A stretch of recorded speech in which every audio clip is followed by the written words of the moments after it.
against Dragon Knight in lane, and it just seems like you just need a hero that stands in front for Team Secret and just says, hey, come at us, bro. Like, looks like they're going to be starting off for an aggro tri-lane, really trying to pressure this Spectre. We'll see how long Puppey sticks around, though.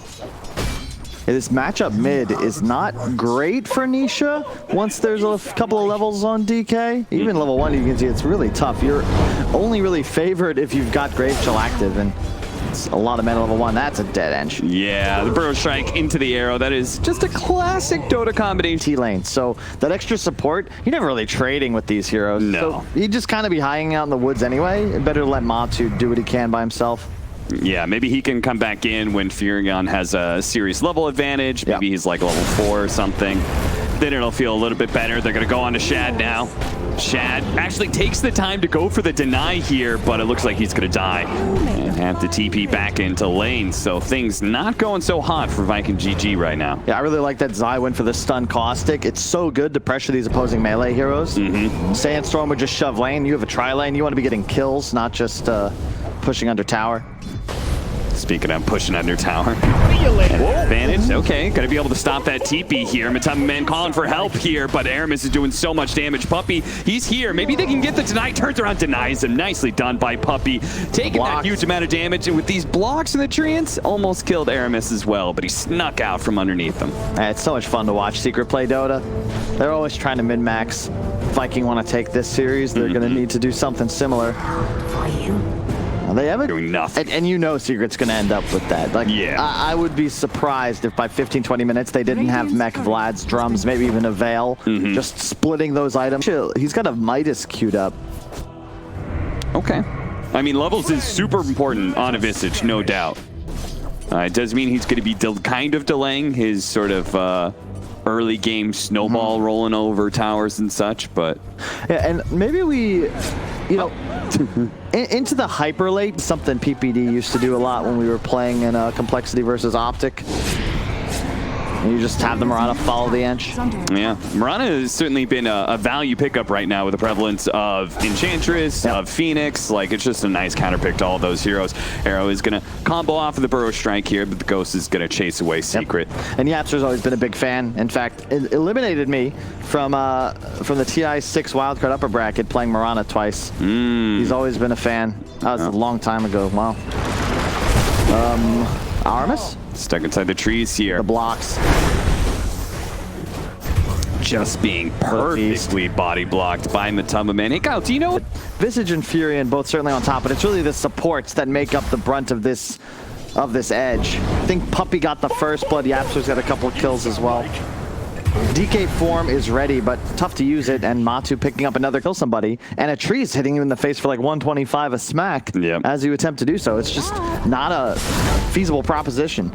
Miss Burrow Strike a little bit too slow for that, Zai, but Nisha's going to come in, and they're going to see if they can get some kills. Matama Man's going to join in on the process. They're going to go for kills, and then go for the tower immediately afterwards. Shad's going to actually pop his ultimate here, see if he can get away, and maybe jump to the mid lane where they were trying to dive. Bird's active. Matama Man ready to TP, so they can immediately connect, find a kill, and then boom, Zai teleports top. Matu can now play bottom. He's still ready to come in if needed. Stun onto the Visage, but Puppey. Aramis coming in from the side here. Shad's around, but what's a Spectre going to be doing in 9.5 minutes in? Not really much of a threat. Aramis trying to do it all by himself, and to no surprise, the Visage is more than tanky enough to be able to deal with this when you cast it. Okay. That also means if it's hitting trees and let's say a Timber Saw or the Furion Summon would destroy them, it still gets the tree bonus damage. Right. Yeah. Cool. Secret right now is putting on a clinic. 4K ahead, 7 kills, but it feels like they're just in total control of the game thus far. Deny! Oh, It's tough to do that when your cores simply don't farm nearly as fast. A smoke move. This would be a really big kill if they can get it. Slow him down. Long enough for the stomp to be able to land. Look at those treants body blocks, though. Boom is having a hard time getting around it. And now they're actually going to be able to turn things around. With the Moonlight Shadow, Zai's going to be able to get nice and close before he pounces with that Burrow Strike. The arrow slides on by. Aramis was able to dodge it, but he had to go back into Matama Man's range, and he's going to cop a lot of damage for it, and very likely go down anywhere, as he doesn't really have anywhere else to juke. He goes for the stomp, but he gets hit by the Wrath of Nature, revealed by the Sprout, and brought down before the stomp. And Matama Man too, truth comes up. They really do have like two of the best answers against Venomancer, right? Yeah. A ranged core that deals really well with it in lane, and a support that can protect that tower against Venomancer's constant intrusions. And Played as a counter to the Veno. Visage is the same deal, just so much raw physical damage. These wards die immediately. Aramis. is the arrow going to be there in time? Nature's Path goes and tries to slow down Aramis. They're still going to be able to get this kill. Toby actually gets a pretty decent Nova, but there's no follow-up damage off of it. Boom's here, and he's in dragon form too, but he does not feel good about this fight at all because everybody from Secret is able to show up in a moment's notice. It's the durability. Look at the items from Matu as well. Drums, Mask of Madness, crit. That is super cool. He's just going for the thing I love about Secret and what I think they just do better than almost other teams, if not all other teams, is their item decisions. It always just makes sense. Arrow slides in, hits Toby. They're going to be able to finish him off pretty easily. Now, Zai gets a little bit low, but anybody who sticks around and tries to go for that kill is going to be caught by the Visage. Double kill for Yapstor and Aramis. Really well. They almost always rotate a core around the 6 to 8 minute mark and leave Puppy or Yaps or whoever's on that key hero for XP. That's a dead end. I believe Arrow? Not even needed. Save it. Good, buddy. Keep on hitting those creeps. We're going to need you. In the meantime, though, they're just going to have to forfeit a lot of towers because every single time they show up to defend, they're caught by the initiation of Zai or Puppy. Puppy, in fact, is going to have an even better initiation quite soon as he's going to be getting a Blink Dagger as opposed to, like, me. On Zai. Less team fight than I expected, but ultimately they're so far ahead, I think it's just fine. And they can always go back look for at it. this. They're going to finish up Roshan and get the Moonlight Shadow initiation. So not only do they get that Aegis, but they're going to get some free kills for it, too, as Boom, he's got to get out of here. Matama Man, his all-physical damage build isn't the greatest, but it looks like, what was that, an arrow? Yeah. Nice. Catches Toby, so they get still holding that one kill that they got. But look at what the Entrance Spectre doing, right? As this happens, Spectre's like, yeah, I can finally recover. But he's just now approaching Secret's tier 1 bottom. Like, they took a Roche and a team fight. He's yet to deal tower damage. Oh, God, that was 1,000 damage. Fast tier 2 tower. I think you want to do it before 20 minutes whenever possible, just because the outpost. Less about the XP boost. You get more denying it from the enemy supports. And poor Celery. Yeah. Nope. No. And a high ground miss. That'll allow him to survive, but Shad, he's getting quite low here as he tries to dive past the tier 3 tower. Puppy with a really good overgrowth, catching multiple heroes, and boom, he is outside of his base and he can't run through. Nisha's actually going to be a little bit low until no. He's bailed out by Zai and everything's fine. Secret are all mostly healthy unless Boom actually blinks back in and finishes him off.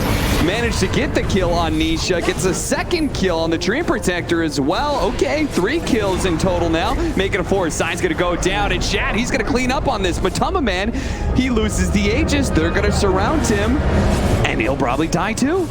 Sick. How did that just break down? Was that just a buyback on the Ench? Post found. Up border. The roaming band of Visage familiars is going to find a kill on Aramis. They're hunting. Spectre Haunt is prepared.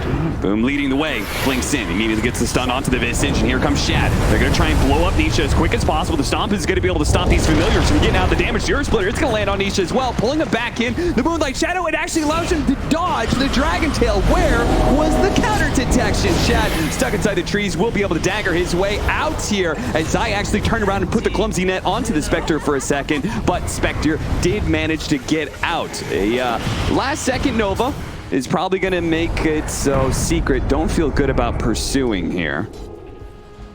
In the end, it was offlaner for offlaner. Yeah, nice job by Secret. You cannot initiate on the Visage, Viking. He was right there to tree armor him as he got jumped on. Plus, early BKB by DK, you're just going to get rooted through it as we witnessed. You're not killing Nisha. You can take out Zai and Yap, so those have got to be your opening targets. No, that dagger.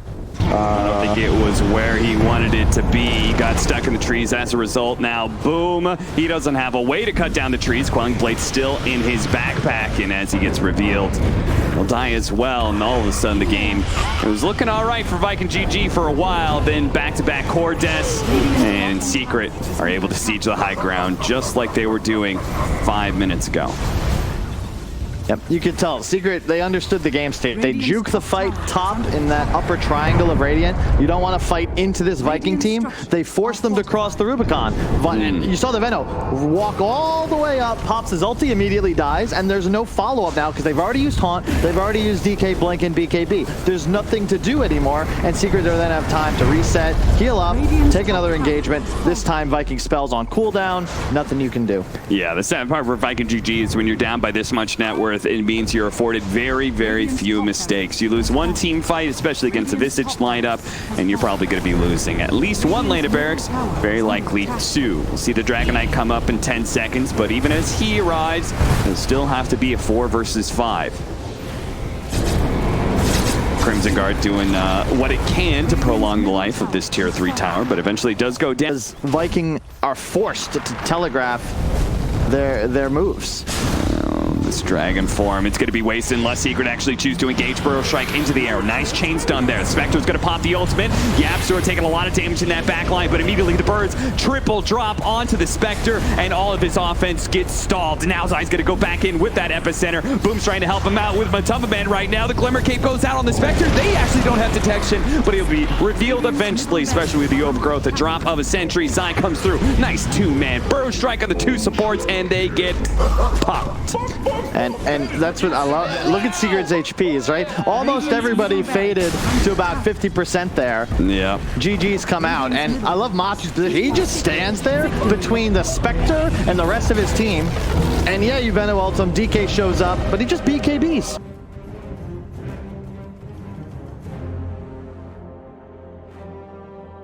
If you're talking about this hero when he's got maxed out in all of his abilities, it's like, okay, well, good luck getting to that point. Okay, so they go for the Necrophos, who so far... That you can't get 2 or 3 man RP'd, and you should be just fine in theory. And wow, that's a lot of damage he's taken already. They know where he is. You can see the Fatal Bond. Yep, boom.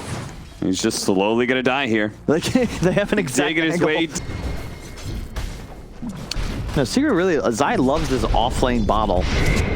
I don't see many off-laners picking it up, but it's 2 games in a row now.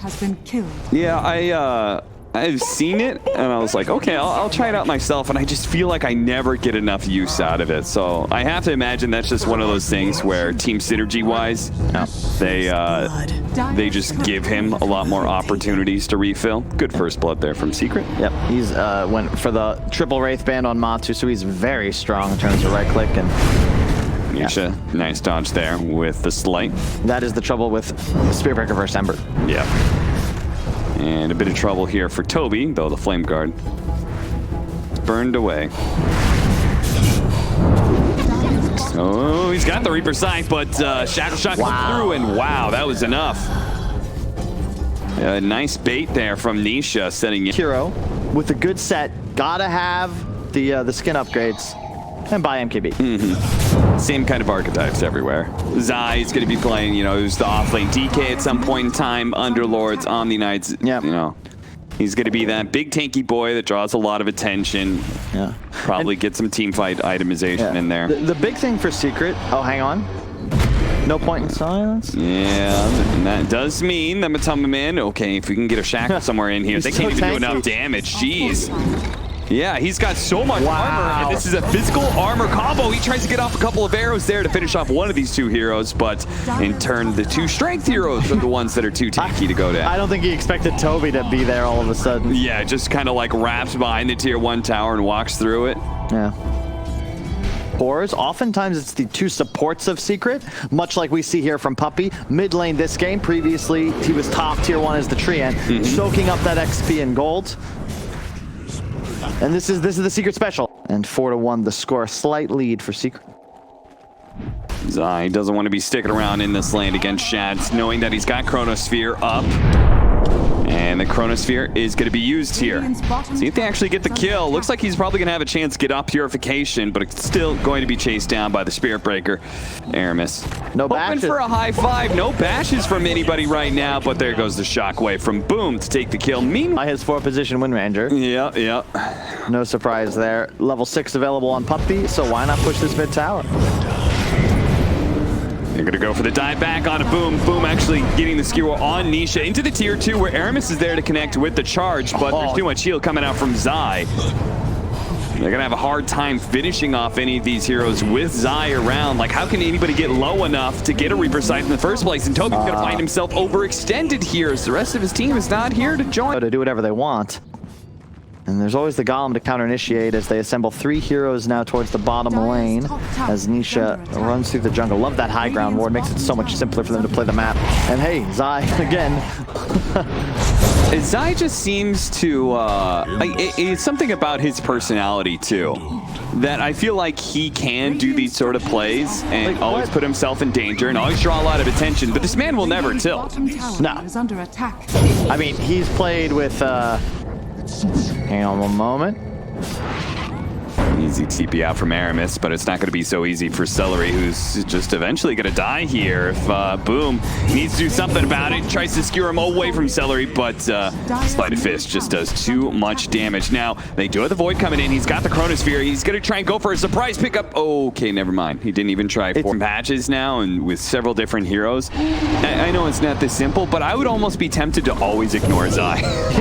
Because he's so effective at just being able to bait out like really big rotations for a minor kill. Aramis, he does go down. Toby going to be in some trouble as the relocate going out from Celery is actually going to cut the tether and instead use it to bring Toby back to the fountain. Oh no, he's going to have to use the Chronosphere to be able to survive through this, but he didn't grab Nisha in the process. He's able to kind of loop through, time walk away, but Puppy, he could drop the Golem if he wants to. Nisha wants him to as he dives in, hits it with the Purification, the Golem follow-up. Celery comes back in from the relocate. The tether save, is it going to be enough to bail Shad out? He's only got 2 levels of the time walk, so he's got to cut his way through these trees. And there's Matamba Man able to block off his exit with those frosty arrows. The discipline from Puppy there.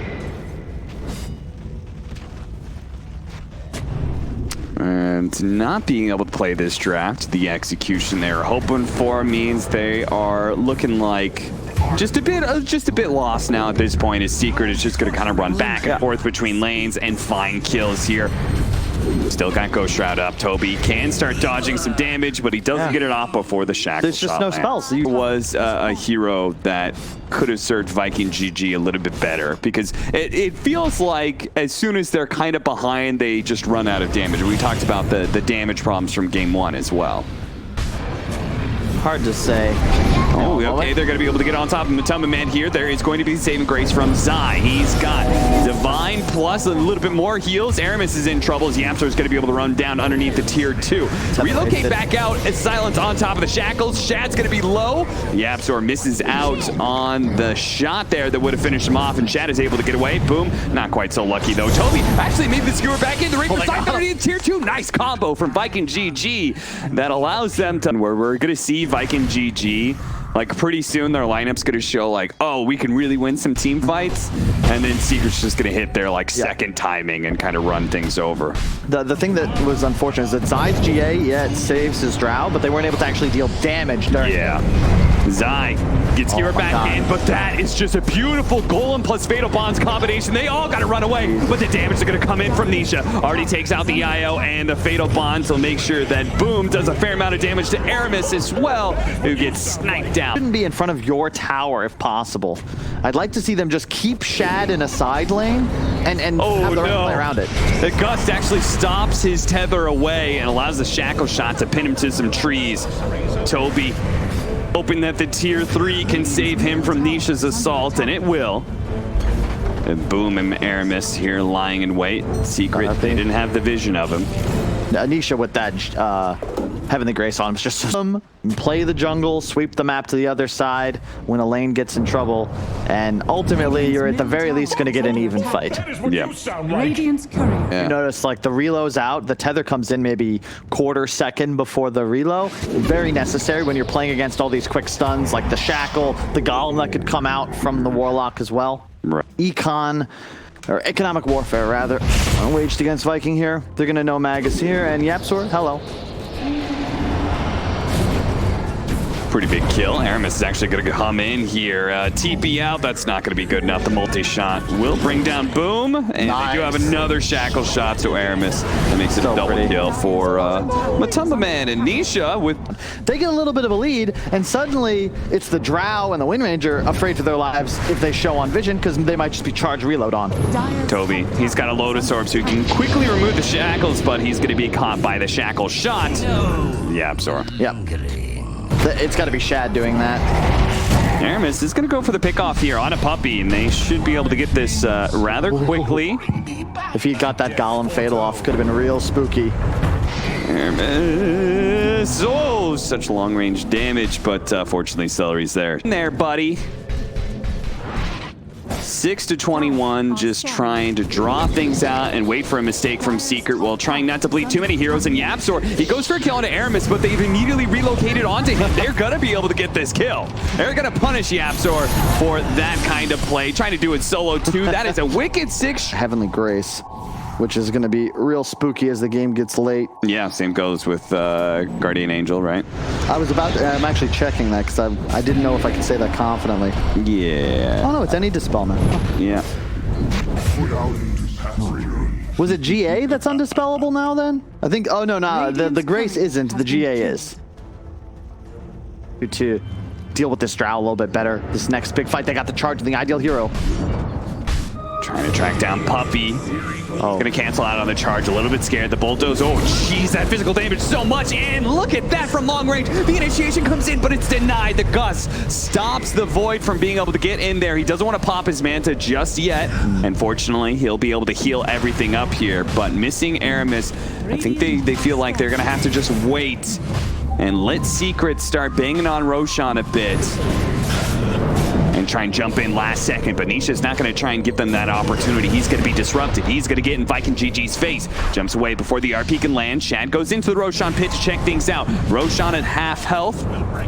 Smoke, another blind jump in. Roshan is low, but Secret are making sure they don't overly commit. And Shad, he may actually try and force it. Roshan a bit low. Shad getting bashed up by Roche. At the same time, they found their initiation out of Yapzor. That's a pretty good kill, but he got off the wind run first, so they're going to have to blow everything they can to hope to be able to kill him, and they should bring him down. Staying back inside the Roshan pit. Roche goes outside of the pit. The Chronosphere goes out. He uses it to try and force down Roche. Can he still get the Aegis? Oh, they missed the kill, but they get the Aegis. That's the important part. Now Shad has that extra life, but he's going to abandon the rest of his team because he looks at this and says, this is a terrible situation. I've used my Chronosphere. Let's just try and get away with the spoils of war. Sadly, Toby and the rest of the supports are not going to be able to flee on Shad. He's going to stay away from that Void. On Drow? No. Mana Pot. Deceiving. Or a Mana Potion.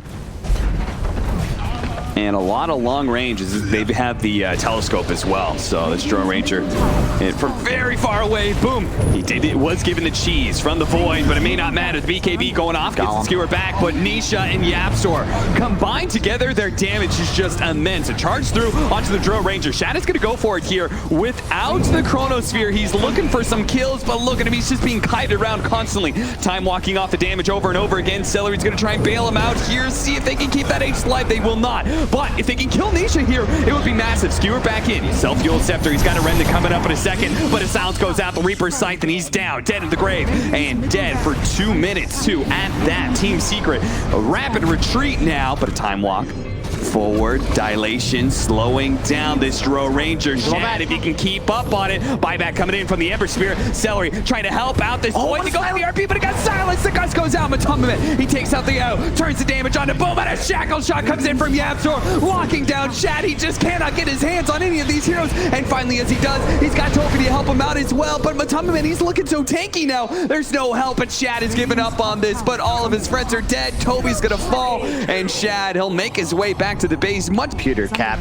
You use Chrono, you take Aegis. Secret just don't give a damn. They're using that window to take a full Rax, a fight, and potentially opening them up. Yeah, there's Chrono now, but there's still 2 heroes dead. Like, You gotta just play smarter if you're Viking to win this one. But I mean, Puppy's only used 2 rocks, but on both occasions it was to interrupt the tether right as it came in and then help YapzOr find a kill. Just beautiful. BKB was used by the mag, but it just didn't matter. And Matu with the silence in that one engage, like that could have been sick from Boom. He got a mid-cast animation. Yeah. And that's 2 racks, maybe 3. No buyback on maybe either of 3. these cores. They've got the Chronosphere. Shad, he's just gonna kind of go for it, but every single time he approaches, it's a shackles, it's a silence. There's always something there to be able to slow him down. Now, Matumman's pretty far forward here. Shad, not going to go for the Chronosphere just yet, but they're losing their buildings pretty quickly. He's going to have to just throw it out soon as he's trying to beat on Matumman. There goes the building. That's going to be Megas. Finally, he does throw out the Chronosphere, but he's been Yule Scepter mid-chrono. More damage coming in. A shackle shot that. He's dead, and Shad's just doing nothing at this point. His physical damage just looks pathetic against the power of Team Secret as they will take another 2-0 against Viking GG. That makes them 8-0 against this team now since their loss to them at ESL 1 Los Angeles. It's just so cool to watch, Cap. Like they're just so good.